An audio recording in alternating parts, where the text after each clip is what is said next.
chaleureux ici à Fond-Bambou, terre qui nous est chère, qui était chère à peu près déjà le temps, à René Navajo, et bien d'autres élus qui nous ont quittés depuis. Et véritablement écrit dans la ruralité, dans la tradition, avec les familles Henri, Théophile, Le Bonne, Bilba, Claudéan, et j'en passe, Justine, et j'en passe. Je remercie en tout cas Fulbert d'avoir présidé à l'organisation de cette réunion et d'avoir rassemblé autant de monde dans cette pleine semaine, c'est bien. Et ici, chez la famille Henri, je remercie Christian, les autres de la famille d'avoir mis leurs locaux, se faisant à notre disposition. Bon, ce n'est pas une réunion ville, on n'est pas là pour parler des problèmes du secteur, etc. On a eu l'occasion de faire des réunions villes hein, avec tous les élus, tous les techniciens pour répondre à vos questions, techniciens de Capel Silence, de la caisse des écoles, du CCAS de la ville.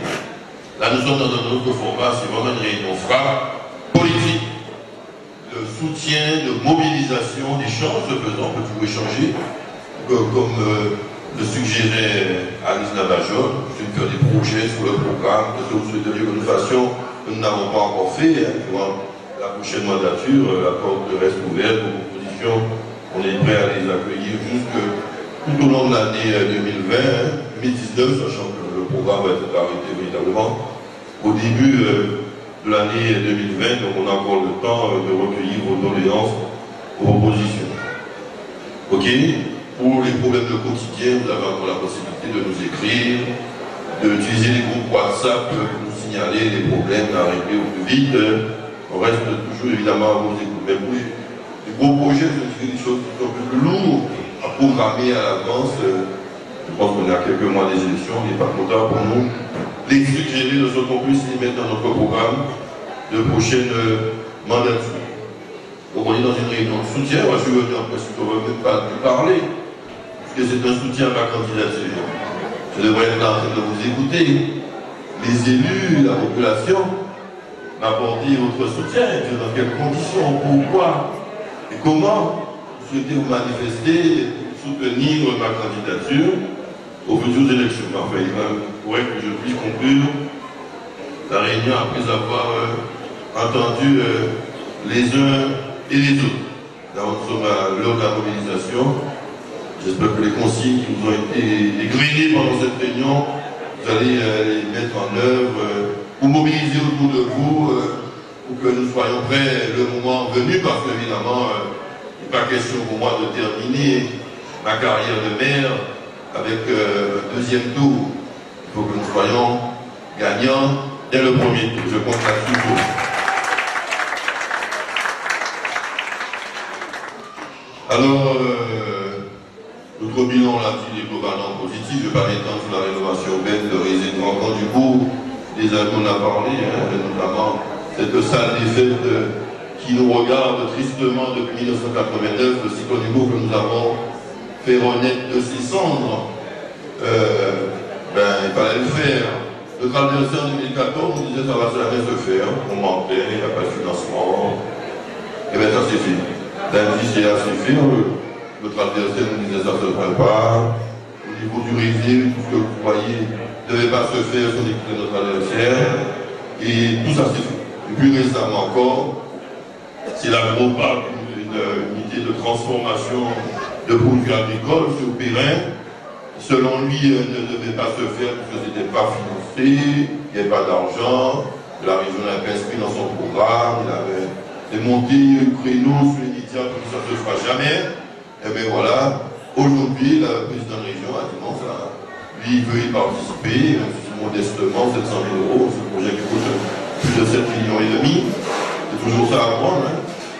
Et l'Europe va y participer, l'État a déjà mis son argent, Capel Silence apporte sa part contributive, et donc la groupe se fera. Donc voilà encore une fois, un monsieur qui monte au créneau, chaque fois que nous voulons réaliser quelque chose, il nous aide pas, il dit ça se fera jamais, et finalement ça se fait, et quand ça se fait, il dit ah oui mais je suis d'accord, on va aider, etc.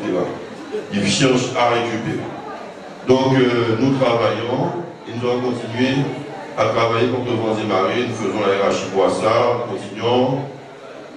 Nous rénovons nos zones d'activité économique. La ZAC La Providence est la zone la plus inscrite dans le développement durable. Hein. Elle n'est pas la plus importante. Jarry demeurera toujours la plus importante zone. Il y a des centaines et des centaines de structures à Jarry. On ne pourra jamais égaler Jarry. Mais il est important qu'on construise sur le territoire des Abîmes. La ZAC La Providence, Montréal, Petit Pérou, du Gabon de Bourgogne, Cancan Ouest, c'est fait. Le monde bien, ça va être fait. Également par Cap Excellence, et qu'on puisse aussi accueillir le développement économique, vecteur d'emploi pour nos ressortissants de la ville des Alpes. La ville des Alpes est devenue attractive, on le sait. Tout le monde veut investir. Notre problème, c'est qu'on n'a pas plus de foncier, on n'a plus de terrain. Quelques petites emprises. On n'a plus de terrain.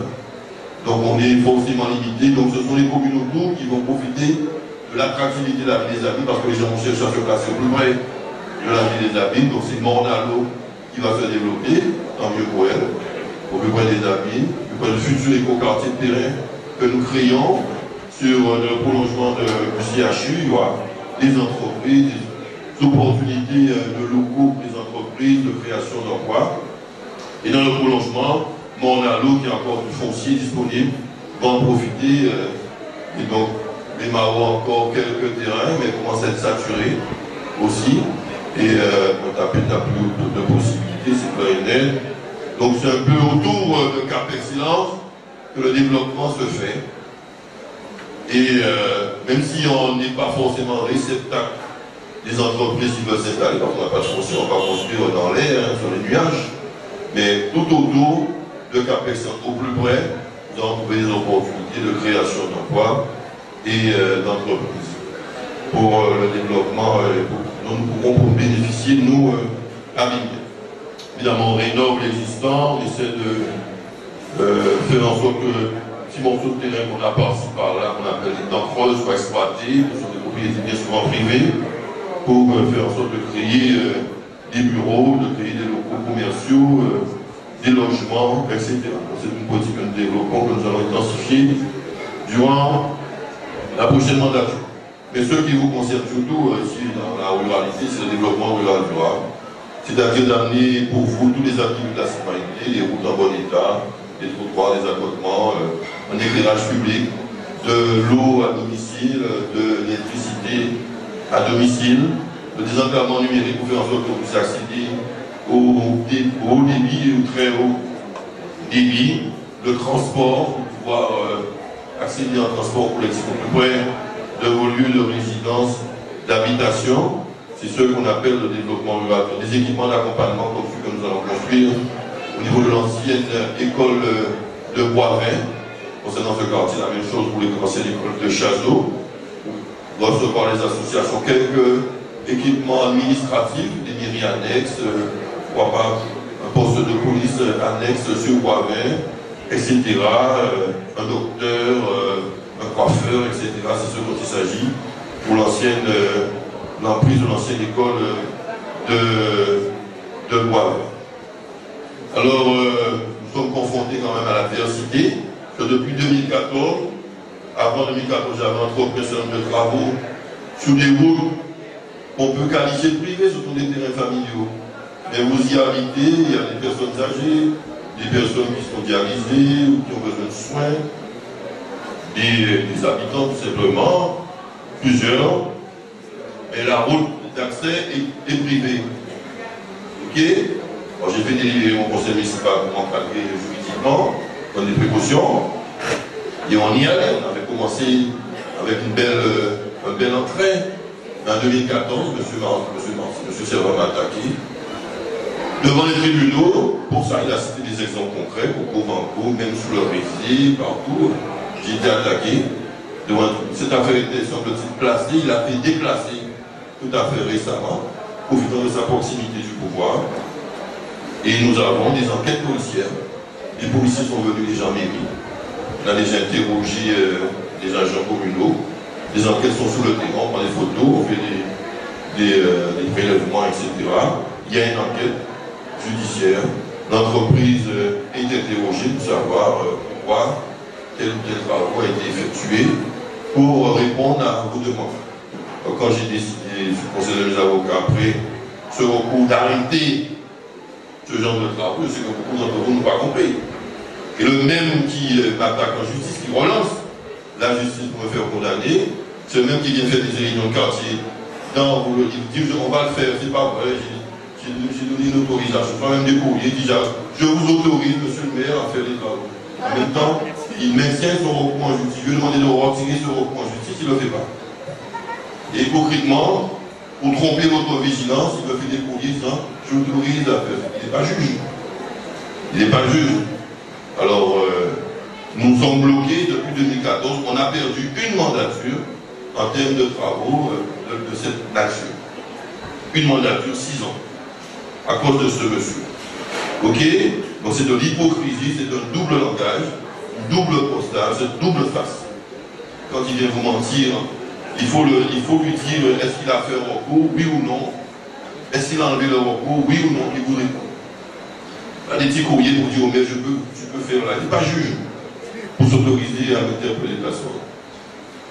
Donc nous sommes bloqués, j'attends la décision du CIP de te condamner, je ne sais pas, pour avoir répondu à vos demandes. En tout cas, nous sommes bloqués pour l'instant. J'ai arrêté sous le conseil de mes avocats depuis 2014. Je ne peux plus entreprendre ce type de travail. Alors, nous avons des projets, évidemment, sur la cohésion sociale, l'accompagnement social, le développement rural, on va continuer, le développement économique, la création d'emplois, la COPAC seulement, c'est 450 emplois que nous allons créer dans cette début de belle plaine, pratiquement, début de ce rond-point de Providence, qui est en train d'être rénové. Donc il y aura d'autres projets que nous permettront de créer les emplois. Évidemment, nous allons transmettre à ces promoteurs, les demandeurs d'emploi nombreux qui nous interpellent, parce qu'on ne pourra pas embaucher évidemment tout le monde au niveau de la vie des amis, mais des structures que j'ai l'honneur de présider, même si on fait des gros efforts en la matière, pour essayer de prendre un peu tout un chacun, mais un peu par la vie des amis pour pas régler le problème du chômage. Donc c'est devenu une entreprise privée que nous accompagnons, que nous aidons à s'installer, que nous allons pouvoir répondre au plus grand nombre sans prétendre satisfaire à nous seuls tous les besoins d'emploi au niveau de la vie des amis. C'est la compétence avant tout de l'État. La région a une compétence éminente en termes d'aide économique et qu'APEX fasse quelque peu en créant des environnements, rénovant des zones d'activité, comme je l'ai évoqué tout à l'heure, pour faciliter l'installation des entreprises, et là ça peut les aider à créer des entreprises. Nous n'avons pas d'emprise directe sur une aide financière aux entreprises comme l'a la région, comme peut l'avoir l'État, mettant en place des dispositifs légaux ou réglementaires. Alors, nous avons affaire à des adversaires qui sont haineux et menteurs. Haineux, vous le savez, hein, ils sont d'autant plus haineux, bien souvent, qu'ils nous ont trahis. Ou un plat de lentilles et petite aile de dinde. Et d'autant plus ambitieux pour trouver ailleurs ce qu'ils n'ont pas trouvé chez nous. Je leur souhaite bonne chance, mais rira bien qu'il ira le dernier. Ils n'auront pas assez Dieu pour pleurer. Quand M. Silva aura fait ça, je veux que beaucoup déchantent. Ok? Et viennent sans doute à queue basse, honteusement, nous voir. Nuitamment, sans doute, ne pas se faire revenir. Ok? On verra bien. On va bien s'amuser. En tout cas, ils font de la place dans mon équipe pour le renouvellement, parce qu'il faudra bien renouveler, mais des têtes nouvelles pour pouvoir redynamiser l'équipe. C'est autant de places libérées pour le renouvellement de mon équipe. Alors, ils sont menteurs parce qu'ils mentent. Hein. Ils mentent sur notre bilan, ils mentent sur nos relations. Apparemment, tout ce qu'on fait, c'est eux qui le font. Hein. Si on les écoute bien, tout ce qu'on fait, c'est eux. Et non seulement ils s'opposent, ils disent bon, ça ne va jamais se faire, mais quand c'est fait, c'est eux. Comme par miracle, un tour de magie. Ok? Je pense qu'on trompe personne, nous avons quand même des gens qui sont quand même esprits, les réseaux sociaux sont là, rien n'échappe à la vérité de nos jours. On peut mentir un certain temps, mais tôt ou tard, la vérité finit par triompher et prendre le dessus. Je suis inquiet à ce niveau-là, il faut donner du temps au temps. Alors le projet en fait de nos adversaires, c'est quoi? C'est de prendre la place du maire, le calife à la place du calife. Ok? Et mais quand le député devient maire, on ne peut plus être député maire. Quand le député devient maire, qui est député? Un Avignon? Non. Quelqu'un d'une autre commune. Donc l'ambition quelque part de nos adversaires, c'est de remplacer un bon maire par un maire dont on ne sait pas ce qu'il fera. Ok? Donc chacun ça. Vous mettez pareil. Et supprimer un député Avignon. Qui plus est proche du pouvoir, parce que M. Serpa est proche du pouvoir. Il doit se servir de cette proximité du pouvoir député pour essayer d'amener des financements, de l'argent, pour aider les communes, les entreprises, etc., des abîmes. Tant mieux si on a un député proche du pouvoir. Ok? Et maintenant, il veut enlever un bon maire, il réussit, prendre sa place et nous donner comme député quelqu'une d'une autre commune. Alors on est perdant, on change. Que si l'entreprise de Serpa réussit, on aura un maire à Avignon, oui, on aura perdu un député à Avignon. Alors que le projet que je vous propose, c'est de garder votre maire des Avignon qui est bon, et je dis au député Avignon de faire son travail et d'aider le maire des Avignon. Ok? Et je lui ai toujours tendu la main, je travaille ensemble.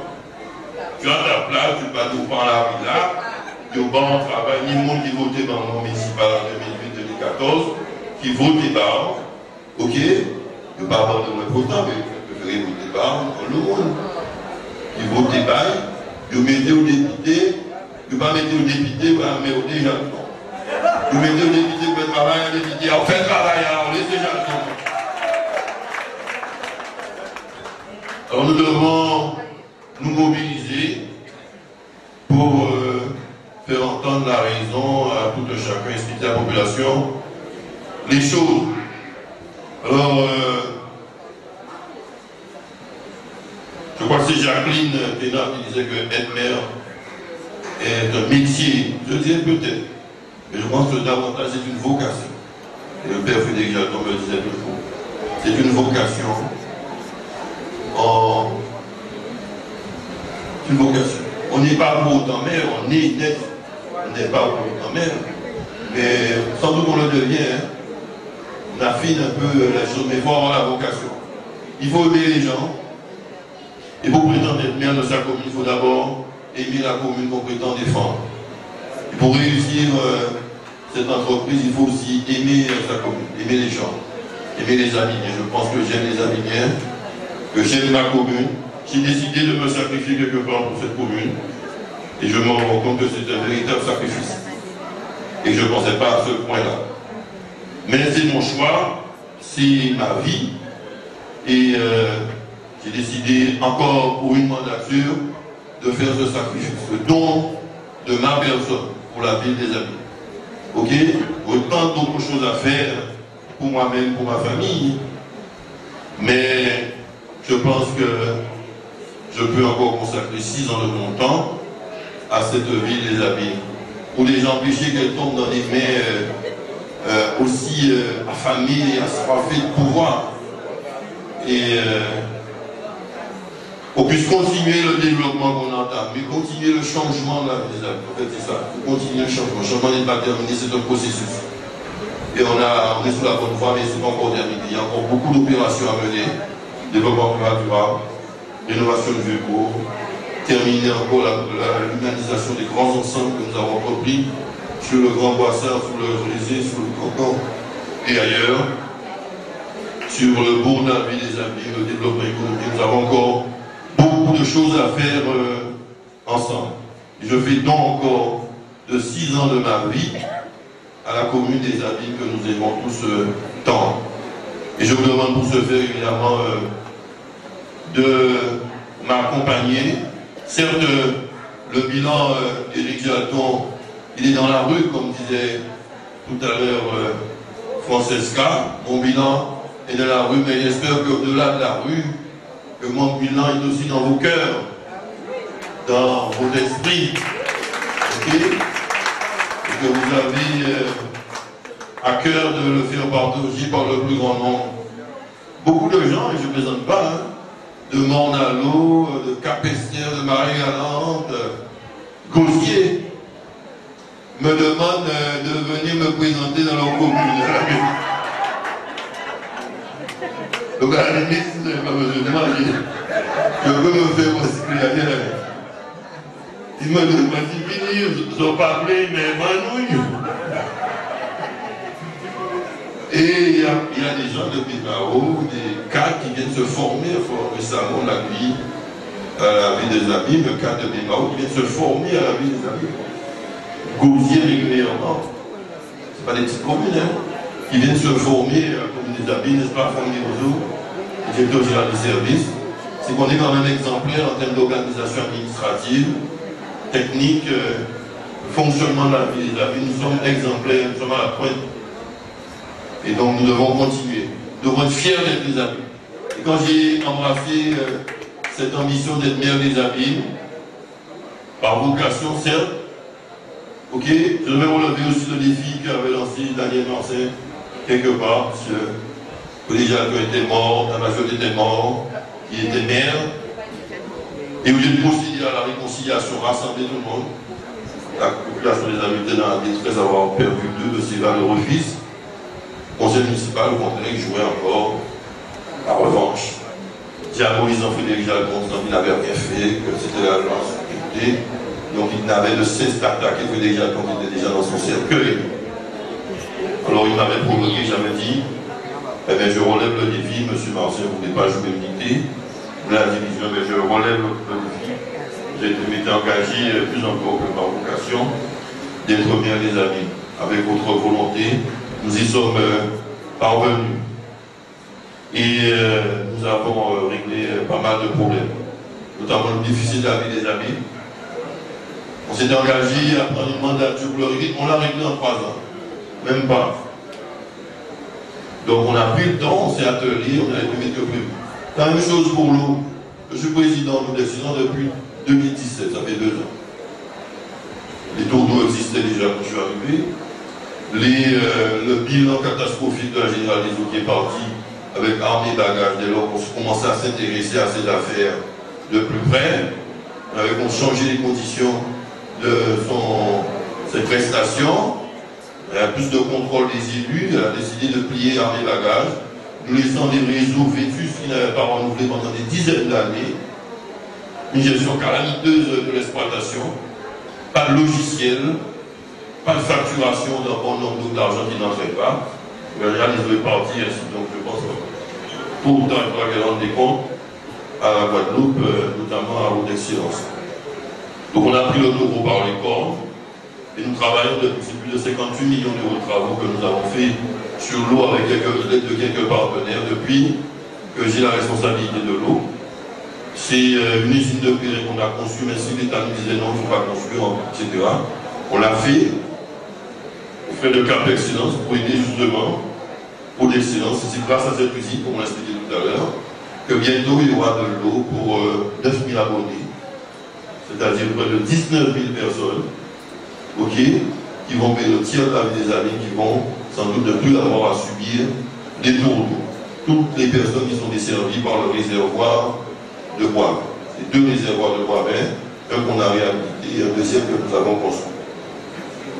Maintenant, ceux qui relèvent du piquage de Carac, c'est-à-dire les grands fonds, nos campagnes, c'est autre chose.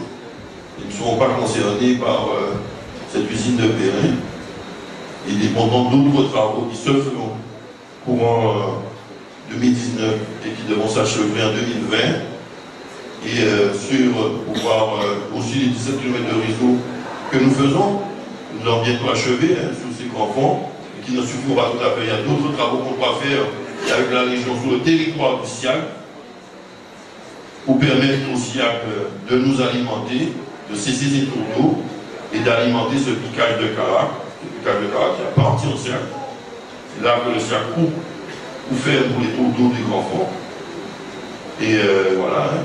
Et sur voie 20, il y a un endroit aussi où le SIAC coupe, alimenté ou pas, le réservoir de bois. Donc tous les tours, quand on entend des tours d'eau, ce n'est pas d'excellence, c'est le SIAC qui fait le tour d'eau. Il n'a pas le pouvoir de dire j'arrête des tours d'eau. C'est le SIAC qui a eu cet accord avec le préfet à l'époque, à la Pierrot, et qui coupe et qui. Alors, il arrive au-delà des tours d'eau. Vous connaissez à l'avance, ils sont annoncés. Il y a d'autres coupures, bien souvent, qui sont dues au SIAC. Parce qu'il y a une baisse de prix sur le prix de l'eau qui vient des usines du SIAC, de Velocano et de la digue sur Capester. Entre 2008 et 2018, la pression a été divisée par 4. OK? Pour des raisons de vétusté, d'un manque d'entretien, de dysfonctionnement du SIAC. Donc la pression arrive avec 4 fois moins de force sur les avis notamment, et sur tout le réseau desservi par ces usines qui va de Capester jusqu'à la Désirade, en passant par le Vosier, Goyard, Saint-François, Sainte-Anne, etc. Ça va même de l'autre côté sous les Saintes. Donc quand le SIAC tousse, quand le SIAC a la grippe, c'est nous qui toussons. OK? Donc on subit. Donc l'usine de Bénin va nous permettre de soulager pour tous ceux qui sont desservis par les gens de Bois-Vert, c'est-à-dire le bourg et tous les environs du bourg, Bois-Ricourt, Bassin, Guétré, beaucoup de secteurs, de gouvernement.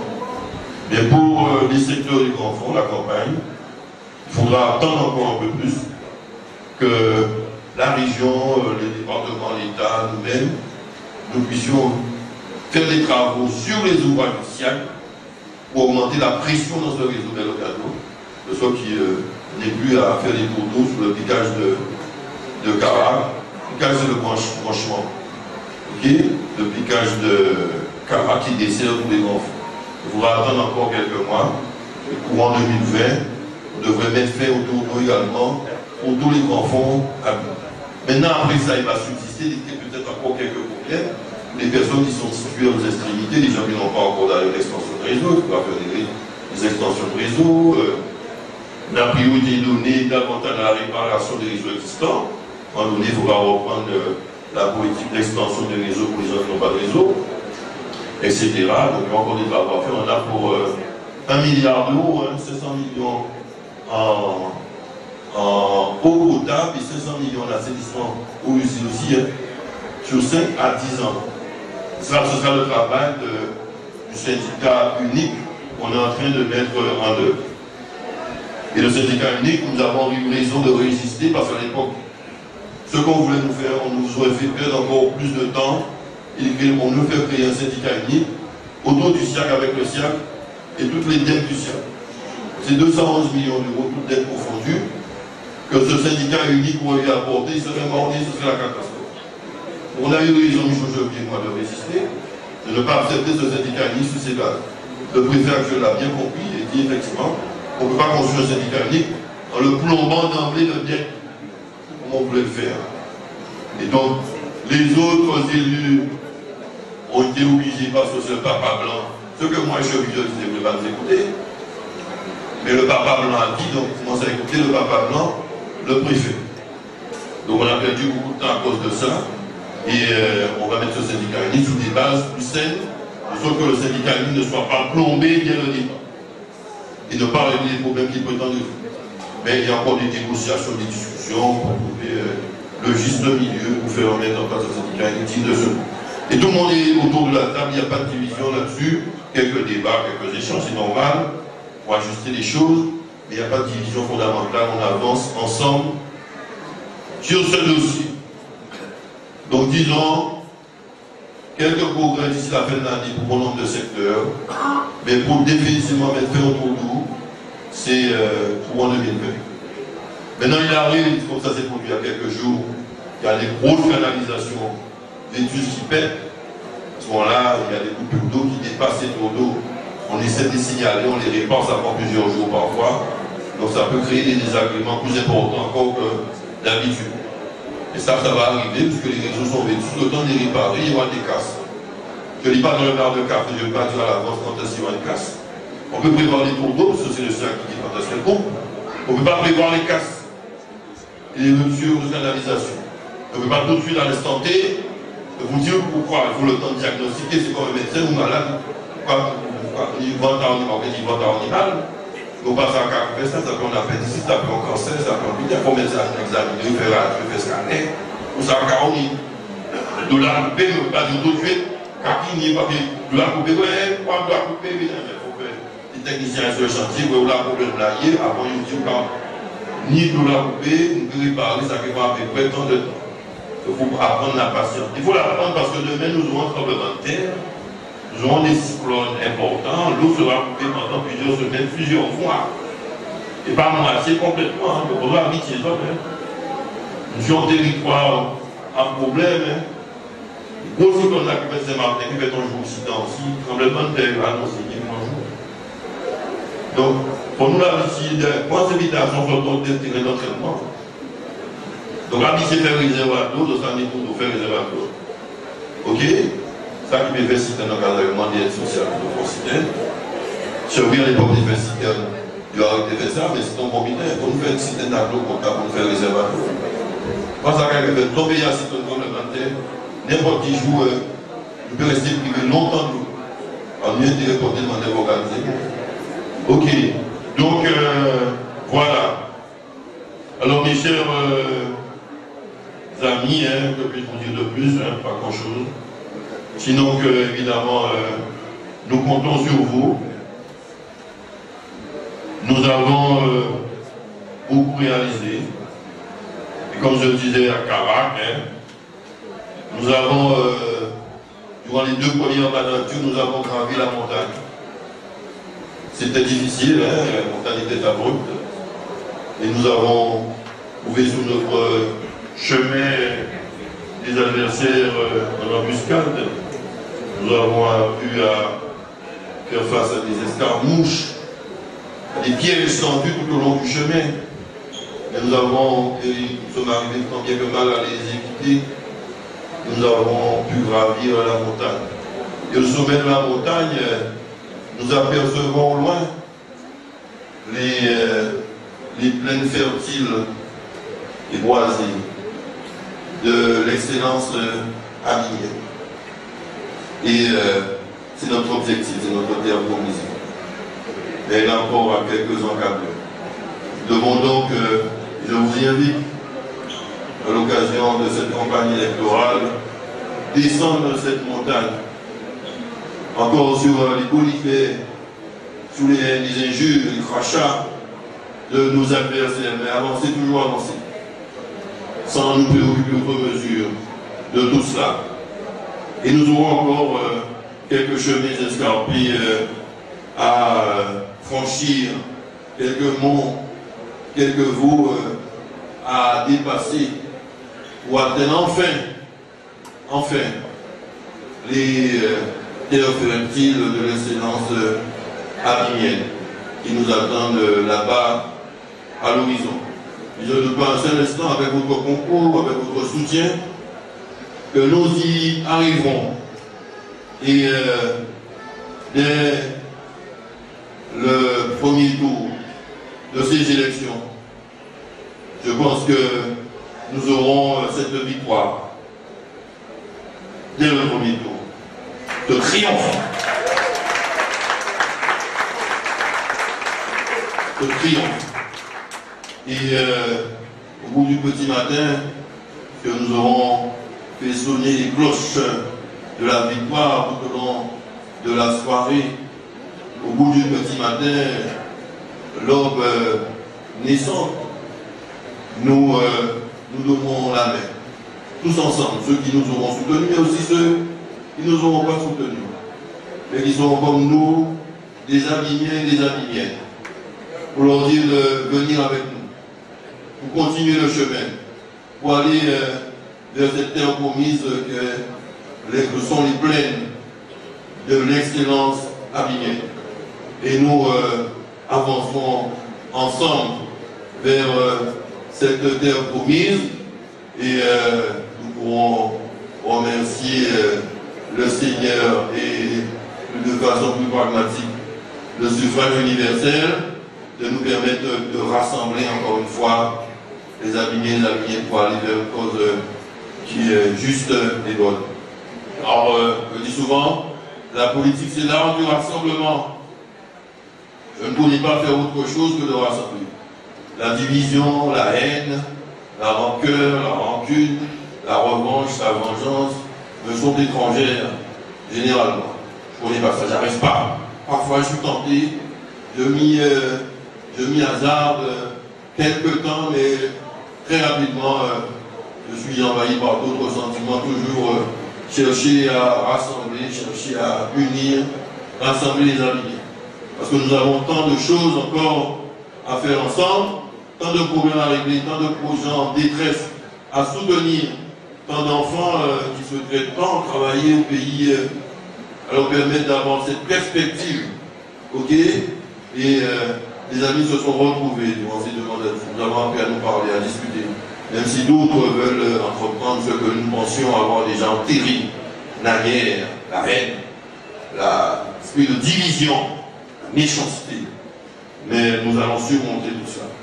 Fort de notre bilan, fort de notre amour de la ville des amis, fort de notre soutien. Nous vaincrons dès le premier tour. Que dis-je? Nous triompherons. Je compte sur vous et Marie Saint-Théâtre. Tenez-vous en ordre serré.